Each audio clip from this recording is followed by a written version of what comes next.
So 60 years ago this month, Jonas Salk announced that he had found a way to prevent polio. Not long afterwards, Albert Sabin also discovered a prevention for polio. So polio is a disease that was paralyzing and killing children. It usually strikes children between the ages of 0 and 5. And the worst form of polio causes paralysis, permanent paralysis. So in 1988, there was over 350,000 cases of polio in the world. And the World Health Organization decided they had a prevention for it, they could prevent it from any child from ever having it again. So they decided on a global polio eradication initiative. That's what it was called. To this date, it has been 99% effective. There's only 3 countries left in the world where polio is epidemic. That is in Nigeria, Afghanistan, and Pakistan. Now think about what's going on in those places right now. The problem is there are people working against this polio initiative.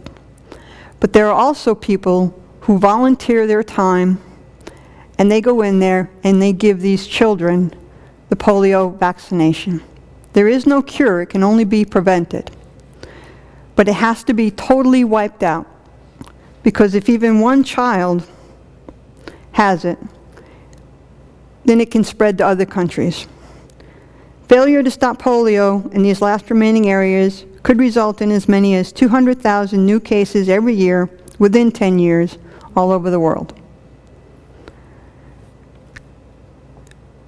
Now this polio eradication program is effective, but it's only effective because there are people who volunteer their time to go in and give these children the vaccination. The sad fact is that more people have been killed trying to give these children the vaccination than have had the vaccination in the last couple of years, than have had the actual polio disease in the last couple of years.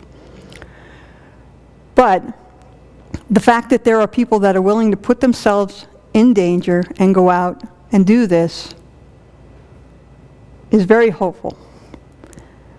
There are millions and millions of people in this world that are doing the same thing. But you look at the news and all you see is how bad things are. And you forget that there are all of these millions of people trying to help. They are using their version of generosity, ethical conduct, fortitude, and joyous effort to make this world a better place.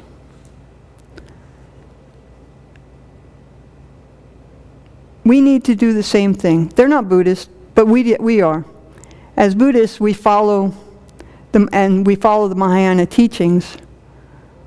We use those 4 qualities and concentration and wisdom to help affect all sentient beings. There are other people in this world that are doing that, and that's what we need to do. We have to remember that they're doing it, and we have to do the same thing. We have to use the Buddhist teachings, what he taught us, to help make this place a better world, because we can do it, and they can do it, and they're also doing it. So this isn't a bad thing, it's a really good thing. Just remember that there are people in the world that are trying to help, and that we can help too.